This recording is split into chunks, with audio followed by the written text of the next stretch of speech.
¿Qué tal? Muy buenas tardes. Gracias por continuar en su canal parlamentario del Congreso del Estado de Jalisco. Su servidor, Eduardo Esquivel, le da la cordial bienvenida y recuerde que es la hora de los grupos parlamentarios y específicamente los jueves nos corresponde al Partido Verde Ecologista, encabezada por nuestra diputada Rosangélica Fregoso Franco. Antes de iniciar con otro tema interesante, tal como los dos anteriores, pues quiero agradecer a nuestros compañeros que están detrás de cámara. En primer lugar está nuestra productora y también jefa de piso, Aimee Arroyo. También a mi izquierda está Hugo Cervantes, él es hijo de un reconocido periodista, Enrique Cervantes Flores, y del lado derecho está precisamente nuestro compañero también, René Pineda. Bueno, hoy vamos a tocar un tópico que creo yo que es importante que quienes nos ven y nos escuchan tengan conocimiento de ello, los bosques. Cuando vemos películas o documentales, sobre todo, vemos bosques y selvas, generalmente nos trasladamos a otros estados o a otros países. Jalisco no es la verdad. Jalisco tiene diferentes tipos de bosques que muchos incluso desconocen, pero para ello está con nosotros una ambientalista, y gracias por estar con nosotros, Ana Guzmán Peña. Gracias, Ana. Ella es ambientalista y bueno, son de las personas que se preocupan precisamente por los ecosistemas que hay específicamente en el estado de Jalisco. Ana, pues ¿qué te parece si iniciamos? ¿Cómo andamos aquí en Jalisco en cuanto a los bosques? Jalisco es uno de los estados que tiene mayor diversidad biológica. Atraviesan o confluyen aquí cinco zonas fisiográficas. Entonces, de ahí que tenga la gran diversidad que presenta. Bueno, 9 de 10 ecosistemas que habilitan la vida están aquí en Jalisco. O sea, es increíble la cantidad de variedad que tenemos.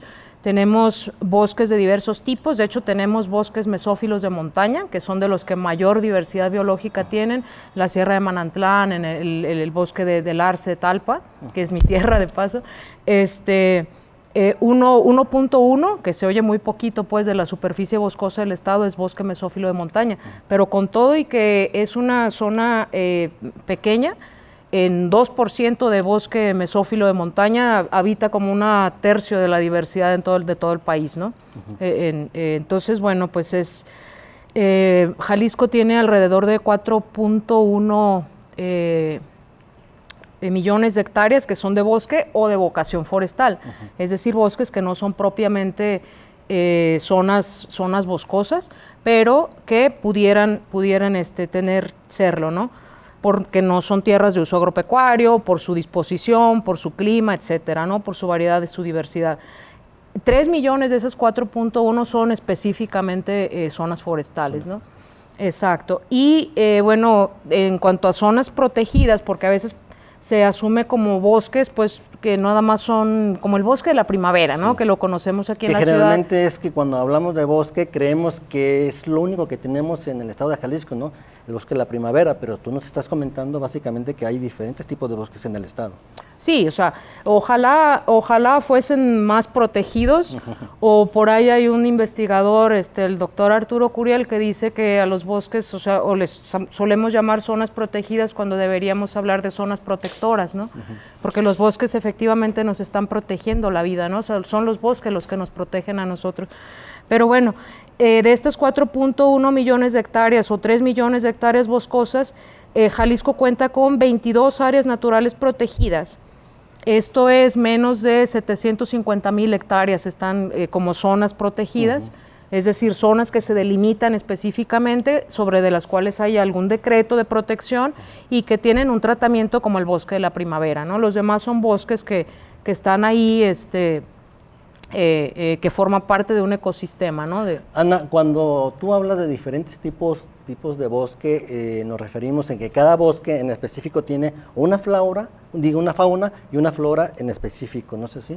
Exacto, sí, o sea, las diversas especies que habitan los bosques no son todas iguales, como tampoco es la geología, las formas, las rocas, o sea, cada uno, todos los elementos pues que componen al bosque son los que determinan qué tipo de bosque es, ¿no?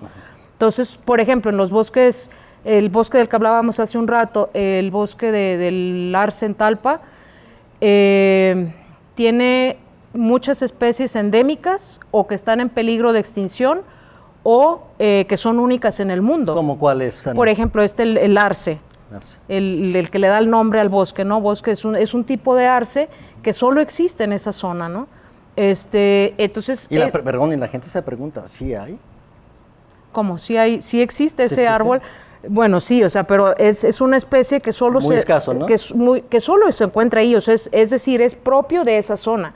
No lo vas a encontrar aquí afuera, no lo vas a encontrar en otro bosque, o sea, nació ahí, es de ahí, es una especie endémica, pues, o sea, ese arce solo existe en ese bosque. Entonces, es una razón extra para protegerlo.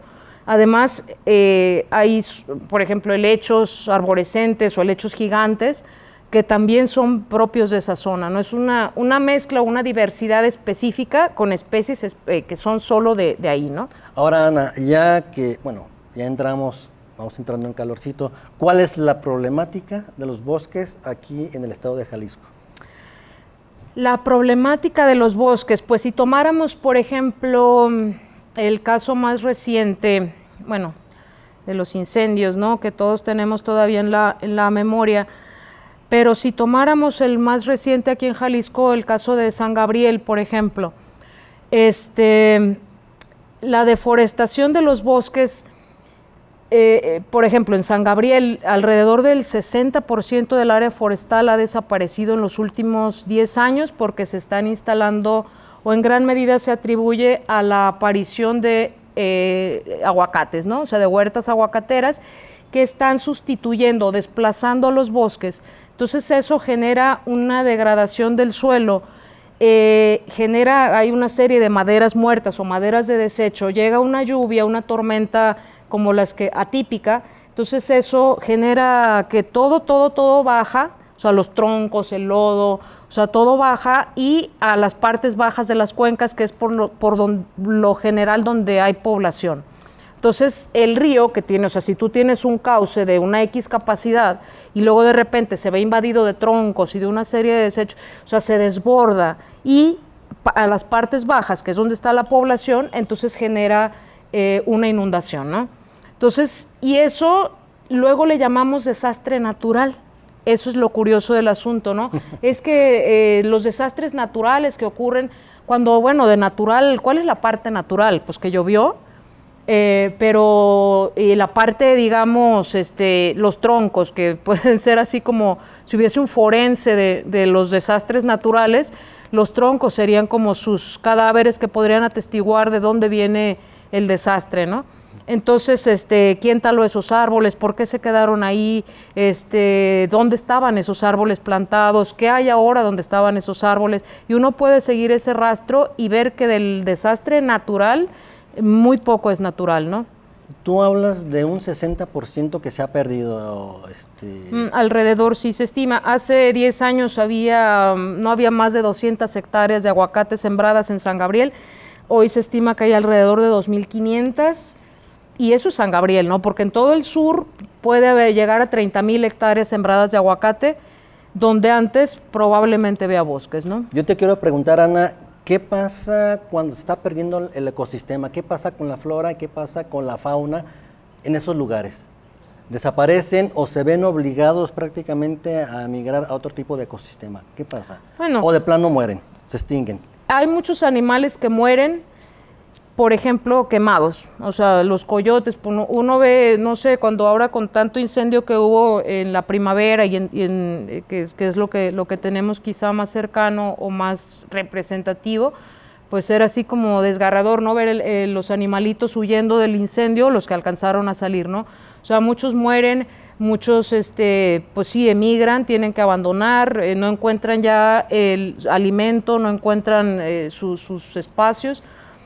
Y no solo es por los incendios, o sea, por ejemplo, hay muchas zonas alrededor de los bosques, o sea, las llamadas zonas de amortiguamiento que quedan a veces ahí en espacios grises sin regulación, o sea, zonas que protegen al bosque, que a lo mejor no forman parte de las áreas naturales protegidas, pero están alrededor formando un espacio que debería ser de protección para el bosque.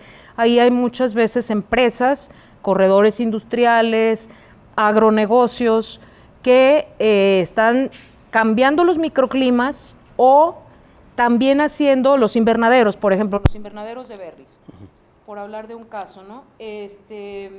Muchas aguas de desecho o que pudieran tener determinados residuos de pesticidas, de agroquímicos, y los animales beben esa agua, se están intoxicando.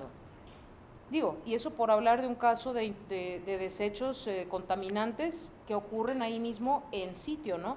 Cuando no son muchas empresas que también están vertiendo desechos, metales pesados, glifosato, por ejemplo, que está cayendo en las aguas, y tenemos el problema del río Santiago, ¿no? Ana, quiero interpretarlo, bueno, dime si estoy equivocado o no, que los invernaderos, más que beneficiosos, perjudican en un momento dado la fauna y la flora. Bueno, ahí tendríamos que entrar a hablar de diversas perspectivas, ¿no? No es que los invernaderos sean dañinos, no estoy diciendo así, mueran los invernaderos, pues son una forma de cultivo, de monocultivo. Eso tendríamos que hablar de que muchas veces, o sea, Jalisco tiene un montón de cultivos protegidos e incluso incentivados por el propio Estado, ¿no? Como el caso de los berries, o sea, que han tenido mucho apoyo, como el caso de la agave, como el caso de la caña de azúcar en la zona de Talahualulco. Cada uno de ellos, pues, o sea, los monocultivos en general, además de ocasionar deforestación, o sea, podríamos ver en Google Maps de hace unos cuantos años, en la zona de Talahualulco, donde ahora están los ingenios, o la zona de agaves, o todo ese tipo de zonas, cómo van alterando el ecosistema, o sea, es decir, hay una deforestación manifiesta, o sea, evidente. Además de la deforestación, muchos monocultivos tienen problemas por el uso excesivo de agroquímicos, pesticidas, pues ya hablábamos del glifosato, también la degradación o salinización de los suelos, el daño que hay a la biodiversidad, las abejas, los elementos o los animalitos. Entonces, ¿ahí qué podremos hacer? ¿Qué tenemos que hacer con los invernaderos? Yo creo que se tiene que hacer un manejo más racional de la agricultura, o sea, es decir, tendríamos que hablar o discutir qué cultivos son los que, o la mezcla de cultivos, el manejo que se hace de desechos, o sea, por ejemplo, la caña. O sea, en cada caso va a haber un tema de discusión, uno o más temas de discusión. En el caso de la caña, por ejemplo, un gran tema de discusión es la quema. O sea, se está quemando todo el año, se está quemando. Eso, además de ocasionar una gran contaminación, está ocasionando un riesgo de incendio, porque muchos incendios, o sea, quemas de caña se pasan y generan incendios en el bosque, ¿no? Sí. Entonces ahí un tema sería, ¿por qué no cosechar la caña cruda? Y obviamente ahí van a entrar muchos otros temas, como en los berries y como en caso de cualquier cultivo, de decir, bueno, pues porque eso le genera un costo extra al ingenio, ¿no? De que va a tener que quemar la caña en sus instalaciones. O sea, es decir, son muchas perspectivas de las que se tiene que hablar, desde la parte de, sí, o sea, desde el orgullo inclusive de decir, Jalisco es productor número 1 de jitomate, Jalisco es productor número 1 pero ¿cuál es el costo, no? A fin de cuentas. ¿Cuál es el costo ambiental? ¿Cuál es el costo en la diversidad? ¿Cuál es el costo? Exacto. O sea, y tendríamos que hablar, o sea, el gran problema es que se está haciendo cambio de usos de suelo por una visión económica cortoplacista.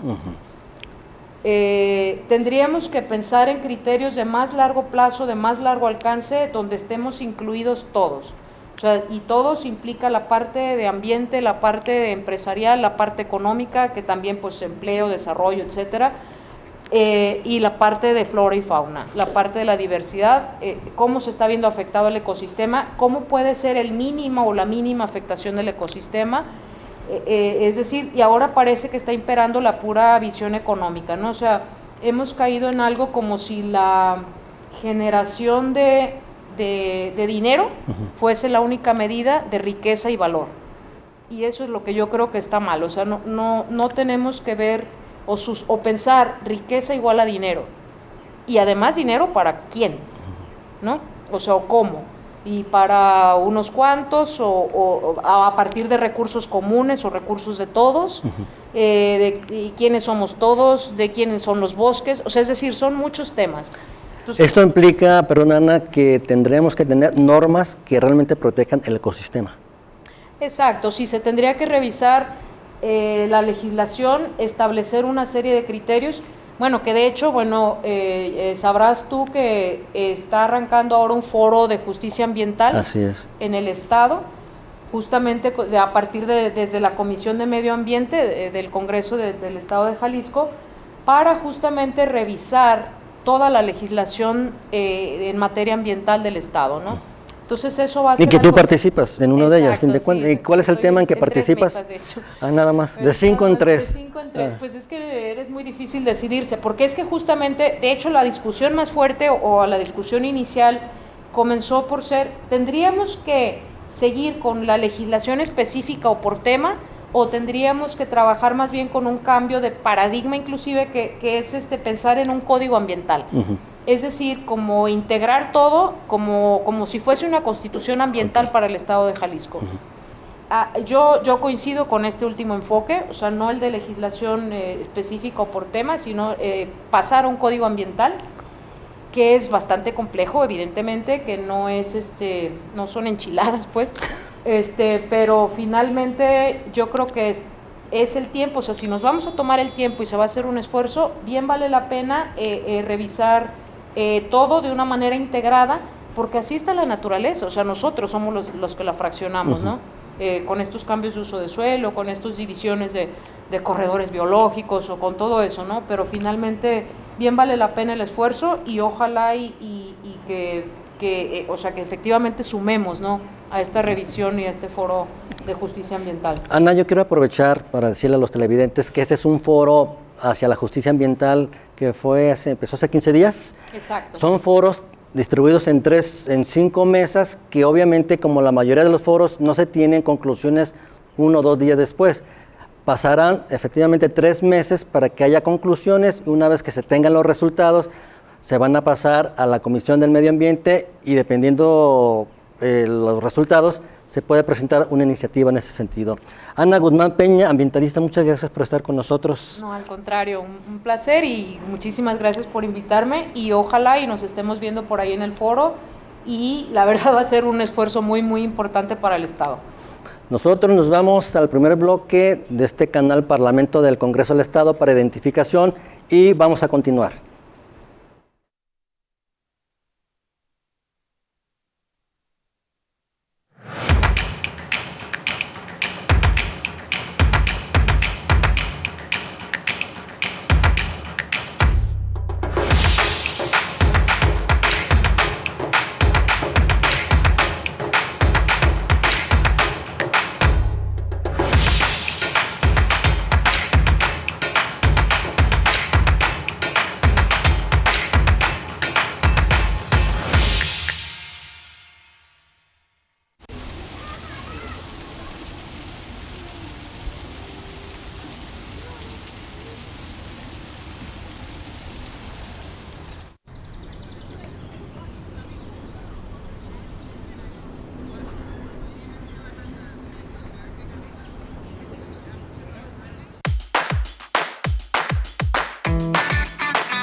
Imagina. Imagina un canal de televisión que te muestra tu mundo, tu espacio, tu ciudad. Descubre.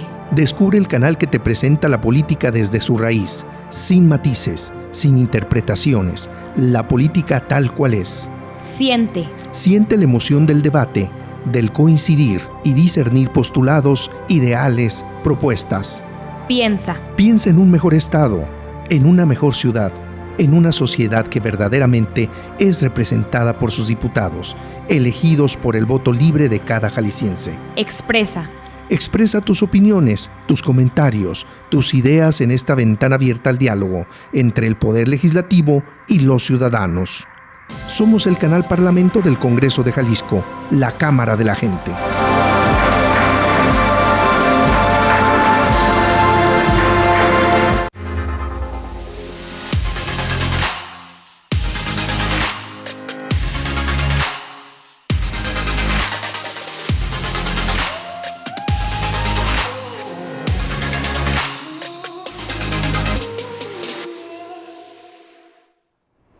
Gracias, continuamos en su programa Grupos Parlamentarios y los jueves le corresponde al Partido Verde Ecologista, su servidor Eduardo Esquivel, él es quien está al cargo en esta hora y le hemos llamado la Hora Verde.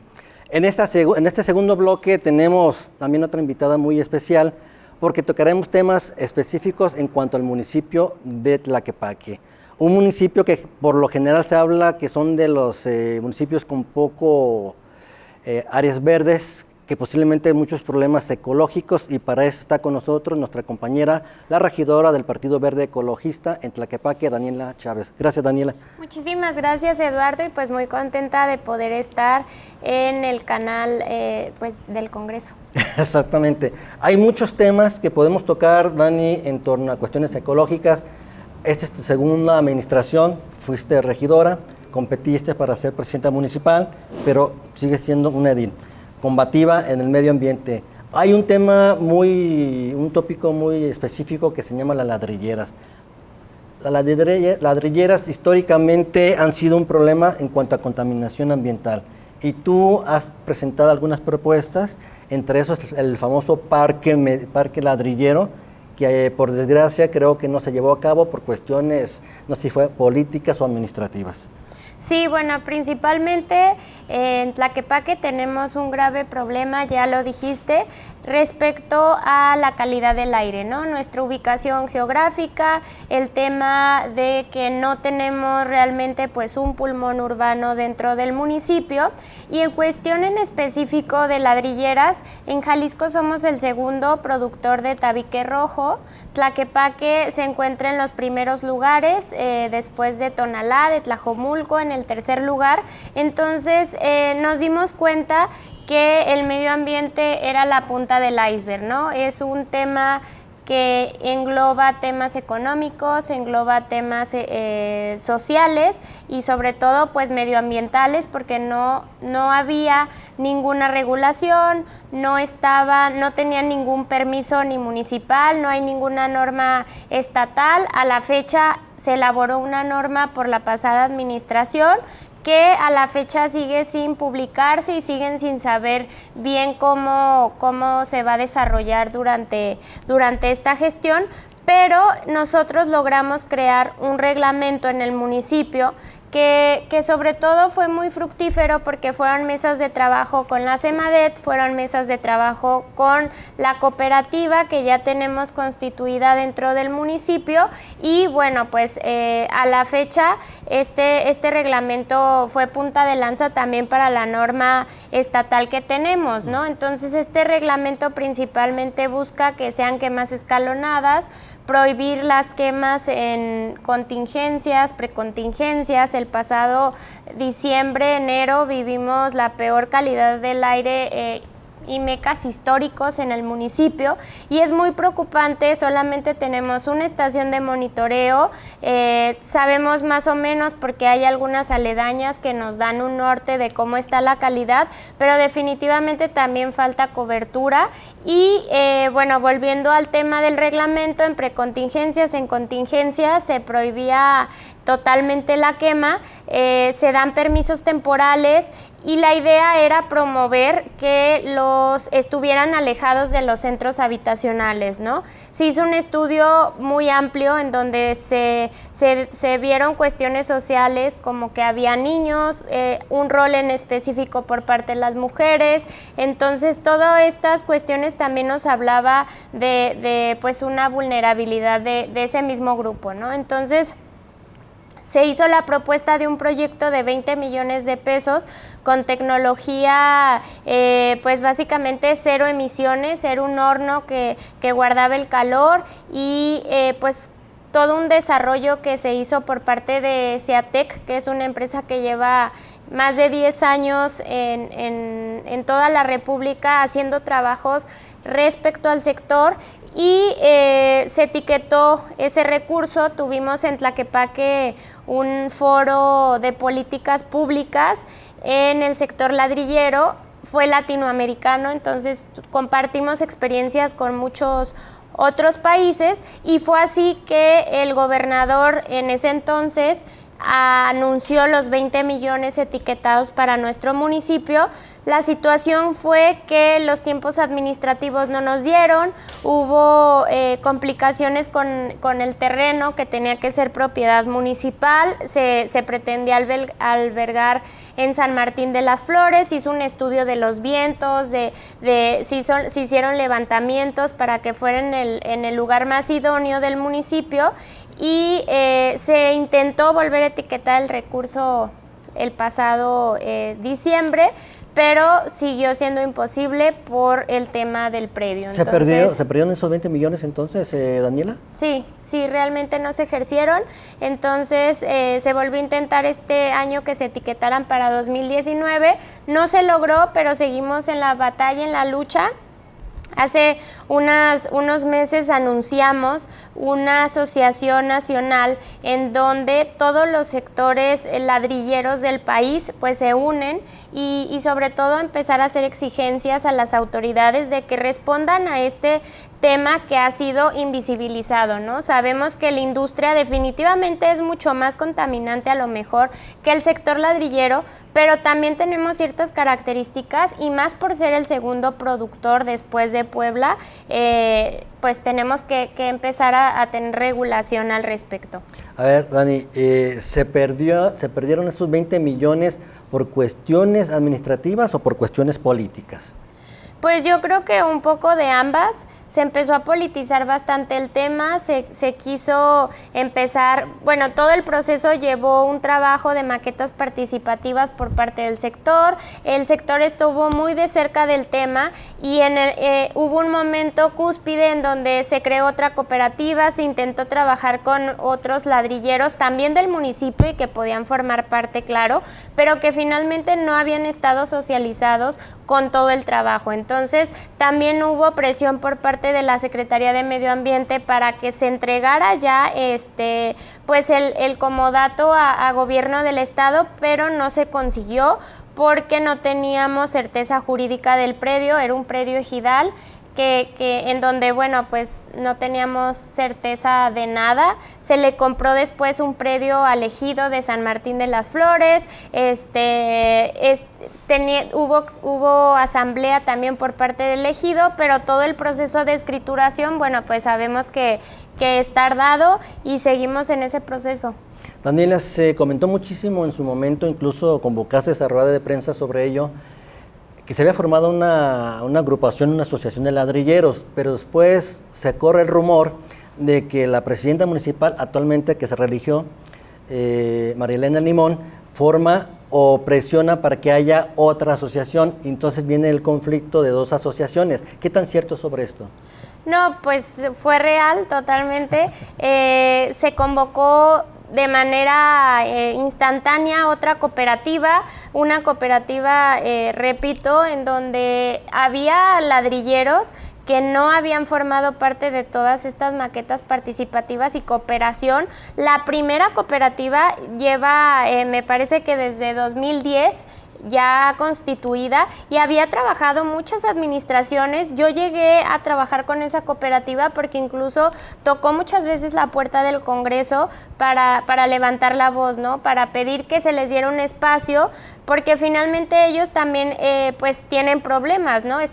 La urbanización nos alcanzó y están en centros habitacionales, la gente se queja y por lo tanto pues están teniendo muchos problemas por estar cerca y solamente pues requerían un espacio, ¿no? Para trabajar. Poco a poco se le fue dando otra perspectiva, un proyecto más integral que abarcara esta vertiente también ambiental y sobre todo darle ese plus a su producto, ¿no? De que era un producto elaborado artesanal y además no producía emisiones contaminantes, que estamos viendo ahorita el tema del cambio climático con todos estos gases, todos los cambios de clima que hemos tenido. Necesitamos pues aportar a todos estos protocolos y convenios en los que México ha formado parte, porque definitivamente pues no hemos logrado las reducciones de 2 grados que se ha comprometido nuestro país con hacerlo, y parte de eso, bueno, pues son las emisiones de la industria.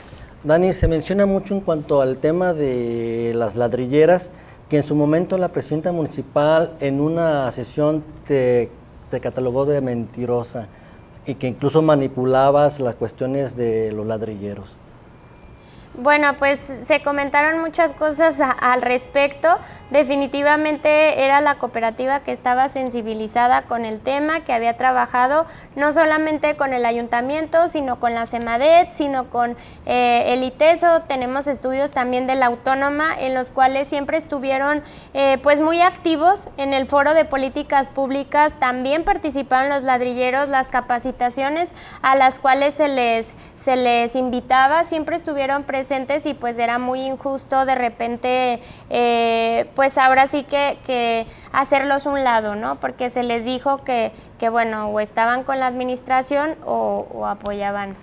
Lo único cierto es que se perdió la oportunidad de un parque ladrillero, se perdió la oportunidad de 20 millones de pesos, y lo triste, tengo entendido, Daniela, es que las ladrilleras están por diferentes puntos, ¿no? Sí, digo, aproximadamente tenemos un censo que también lo marca el reglamento, que debemos de estarlo realizando de manera anual, en donde tenemos alrededor de 200 ladrilleros, que se traducen en 700 familias que viven de este sector, y que es muy importante apoyar y sobre todo pues darles las herramientas para que puedan hacer su trabajo de una manera mucho más eficiente y sobre todo pues amigable con el medio ambiente.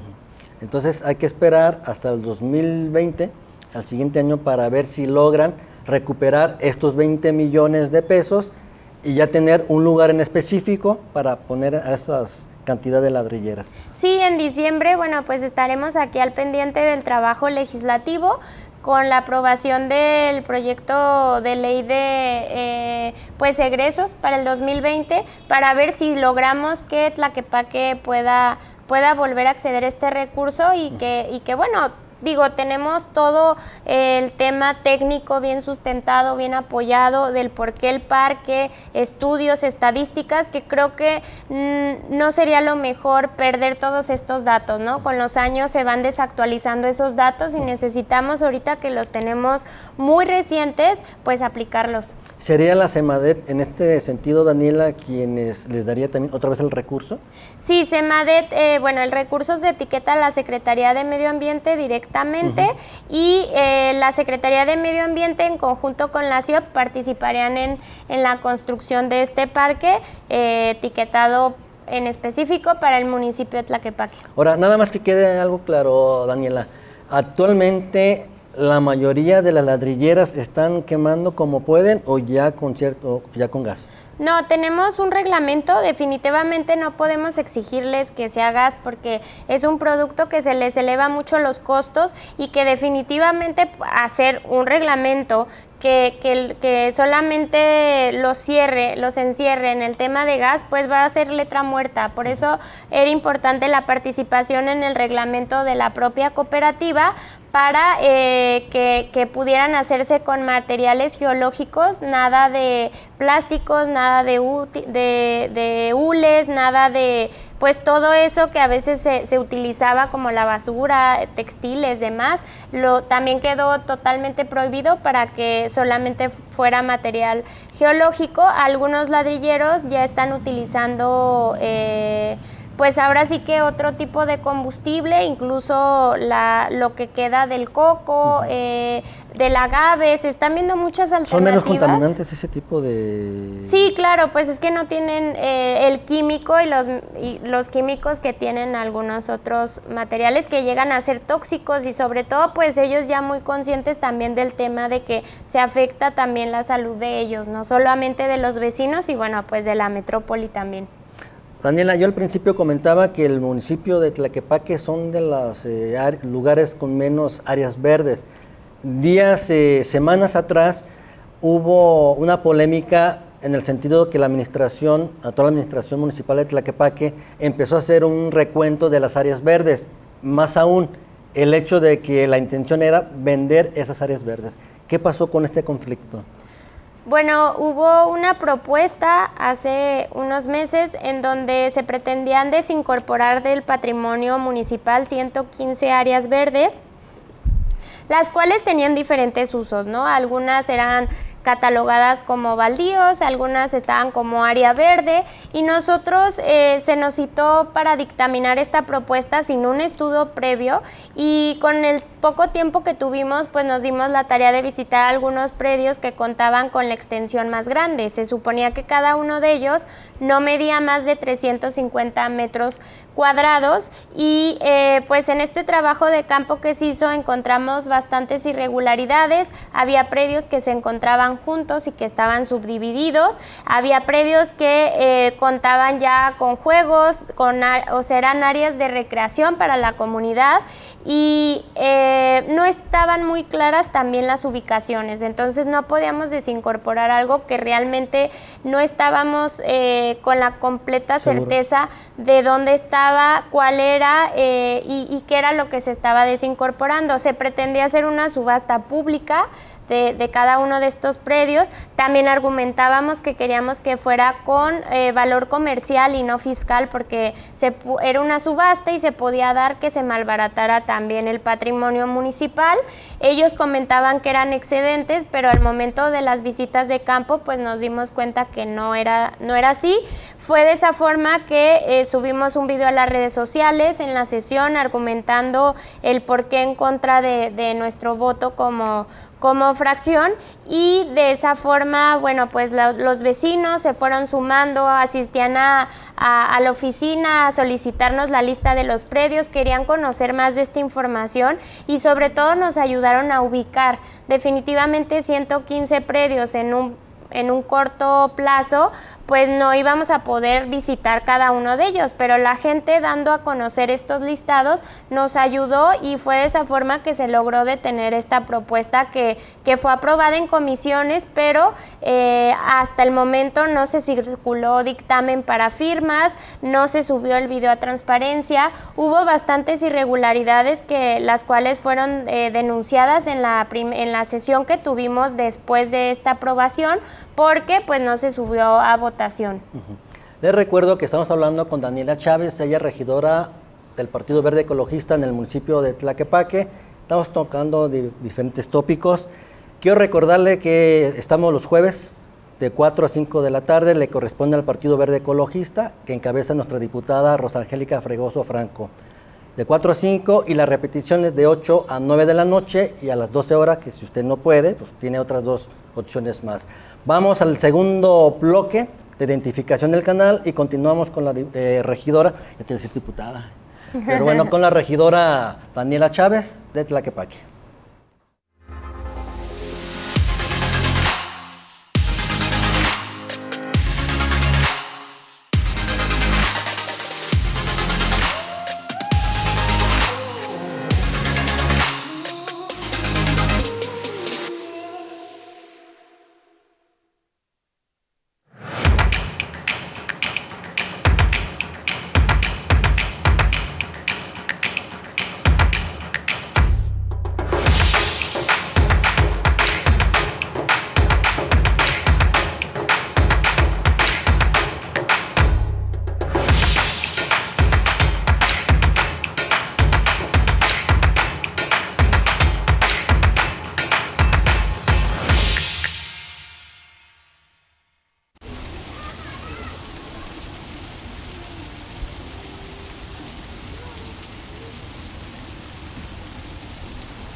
Imagina. Imagina un canal de televisión que te muestra tu mundo, tu espacio, tu ciudad. Descubre. Descubre el canal que te presenta la política desde su raíz, sin matices, sin interpretaciones, la política tal cual es. Siente. Siente la emoción del debate, del coincidir y discernir postulados, ideales, propuestas. Piensa. Piensa en un mejor estado, en una mejor ciudad, en una sociedad que verdaderamente es representada por sus diputados, elegidos por el voto libre de cada jalisciense. Expresa. Expresa tus opiniones, tus comentarios, tus ideas en esta ventana abierta al diálogo entre el Poder Legislativo y los ciudadanos. Somos el canal Parlamento del Congreso de Jalisco, la Cámara de la Gente.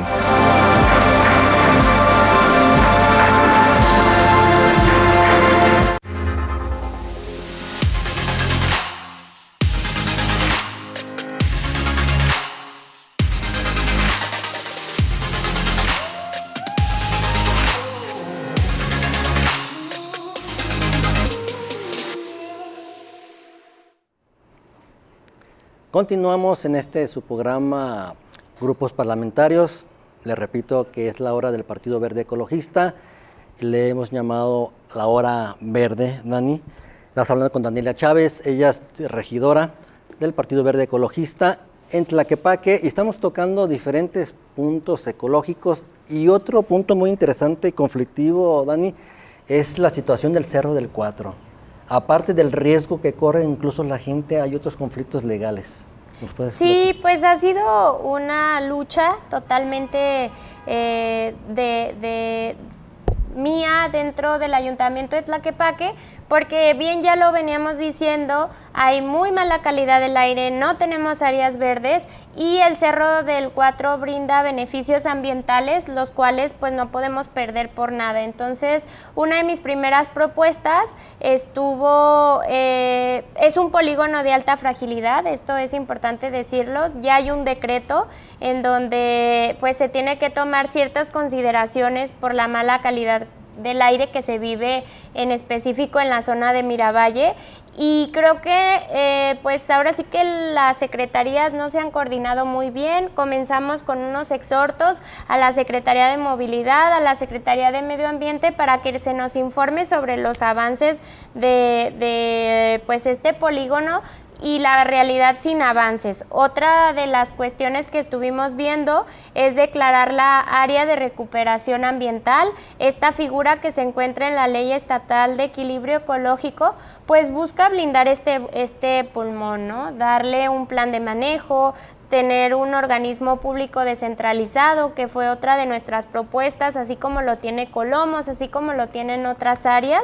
Nosotros más o menos estamos aproximando que son unas 400 hectáreas de que todavía conserve el Cerro del Cuatro, porque mucha gente pues dice, ¿no? ¿Qué quiere salvar si ya está ahí todo habitado, asentado, ¿no? De manera irregular? Tenemos ahí un problema. ¿Todo el cerro, todos los habitantes son de manera irregular ahí todas las casas? Bueno, poco a poco se ha ido regularizando por el tema de que, bueno, pues ya tienes una colonia, hay que llevar servicios, hay que llevar pues muchas cuestiones, pero inicialmente así se fue urbanizando el Cerro del Cuatro. Es el cerro más alto del área metropolitana, por eso pues también vemos tantas antenas y yo creo que todos lo conocemos por el cerro y por un poco de inseguridad dentro del cerro, pero la realidad es que intentamos hacer esta área de recuperación ambiental. Ahorita se encuentra en el Congreso del Estado para su aprobación.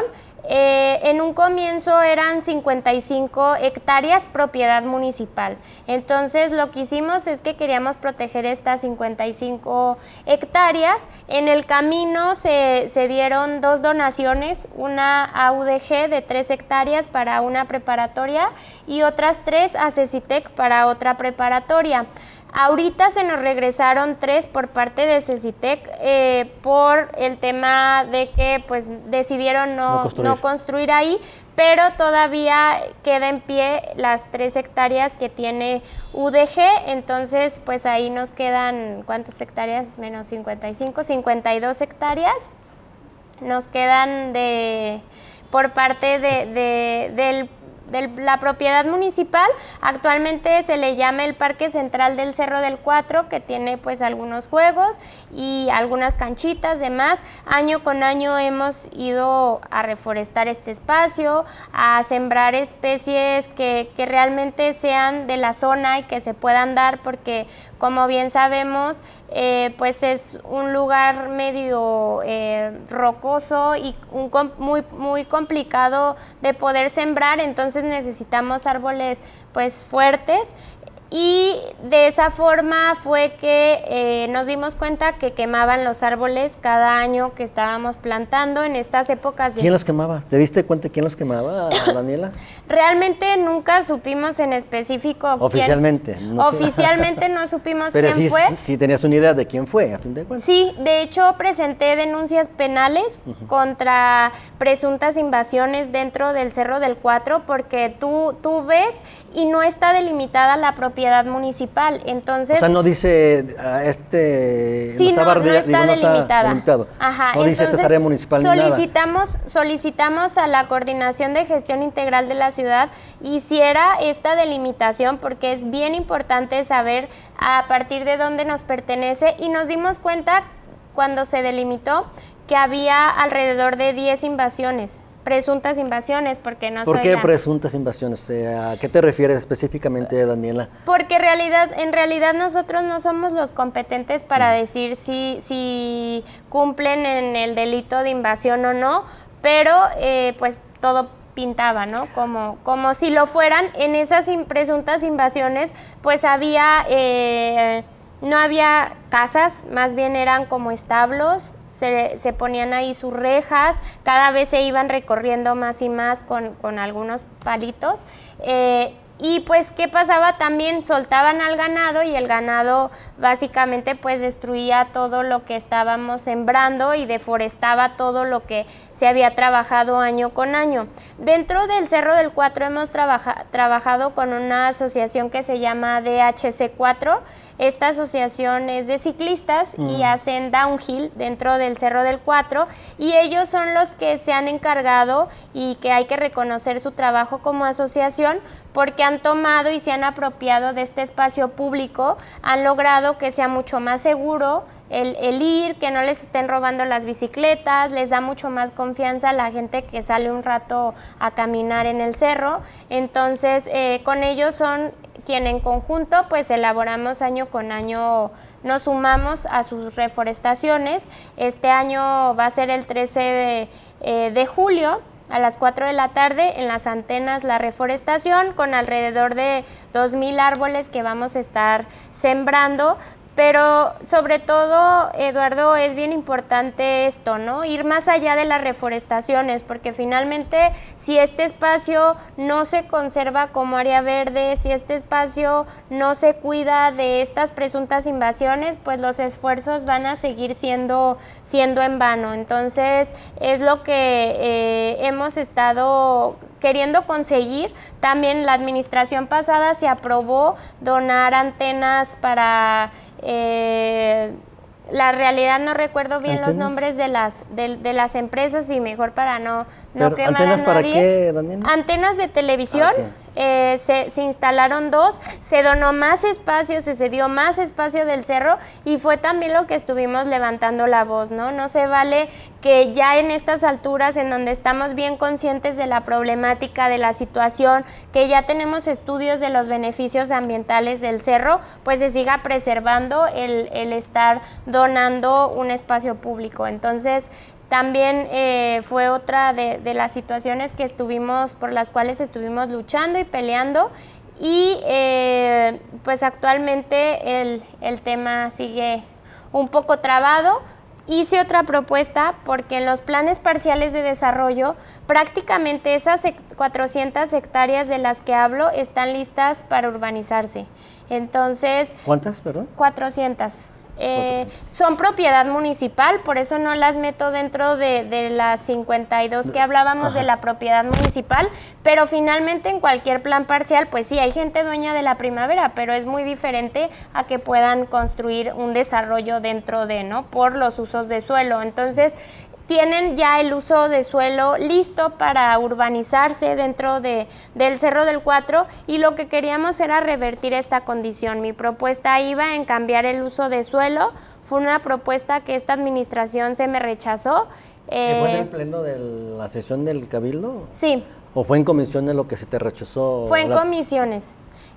Yo lo turné a comisiones para su estudio, para que se realizara pues una consulta, todo lo que se debe realizar. El Pleno ha realizado cambios de uso de suelo, como los hizo cuando donó a UDG, como los hizo cuando donó para antenas. Es nuestra facultad hacerlo y no quisieron hacerlo para revertir pues ahora sí que el tema de pues desarrollar el Cerro del Cuatro. Hablaban de que iba a ser una lucha legal por el tema de los amparos por parte de los dueños pero creo que era una lucha que valía la pena dar, sobre todo por la calidad del aire, que ahí en específico, en la zona de Miravalle, pues los centros de salud disparados todo el tiempo en enfermedades respiratorias. Daniela, tú hablas de 52 hectáreas de propiedad municipal. Yo te pregunto, de esa cantidad que le corresponde o es dueño del ayuntamiento de Tlaquepaque, de esa cantidad, ¿cuántas han sido invadidas? Pues no tenemos el dato ¿Pero tienes una idea? En específico, pero han sido alrededor de 10 las que están invadidas.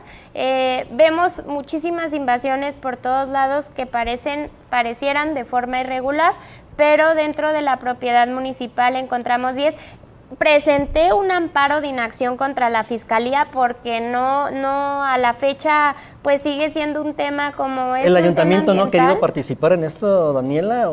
Pues se me aprobó el tema de los amparos, se me aprobó el tema de que se presentara la denuncia penal contra las presuntas invasiones, pero la realidad es que también necesitamos que por parte de la Fiscalía pues haga su chamba, ¿no? Que vaya, que realice pues las investigaciones que tienen que realizar. Adjuntamos a estas denuncias pues todas las escrituras, todo lo que necesitaba para poder completar el expediente, pero la realidad que ni con el amparo de inacción por parte de la Fiscalía se sigue sin proceder dentro del área. Yo te pregunto, ¿hace falta voluntad por parte de la Fiscalía en este punto, Daniela? ¿Es cuestión política también el que no proceda precisamente a la invasión, pues presentar una denuncia por invasión de terreno municipal?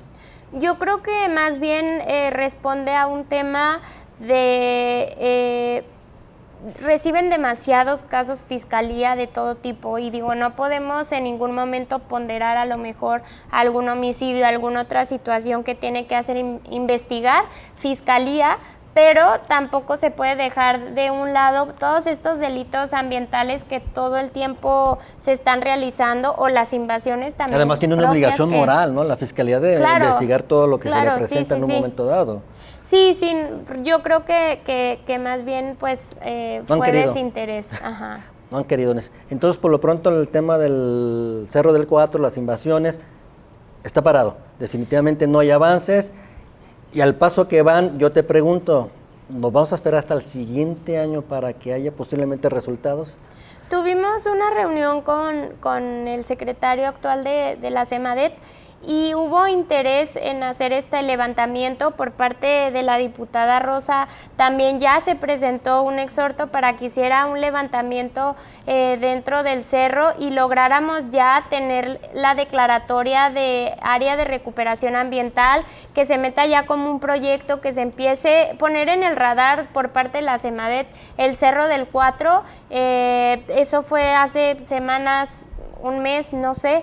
Esperamos también la pronta respuesta por parte de la Secretaría y pues no vamos a soltar el tema, y como bien decía Lalo, pues invitar a la gente a que se una a esta reforestación el 13 de julio a las 4 de la tarde, invitarlos y sobre todo que pues enseñemos a los más pequeños a hacer conciencia sobre estos espacios y a quererlos y a cuidarlos. No sé, yo te pregunto, ¿no sientes cierta frustración por el hecho de que hacen o encabezas una campaña de reforestación y te das cuenta que efectivamente pues esos arbolitos, pues ya el ganado ya se lo comió, ya te lo destruyeron, ya te lo quemaron?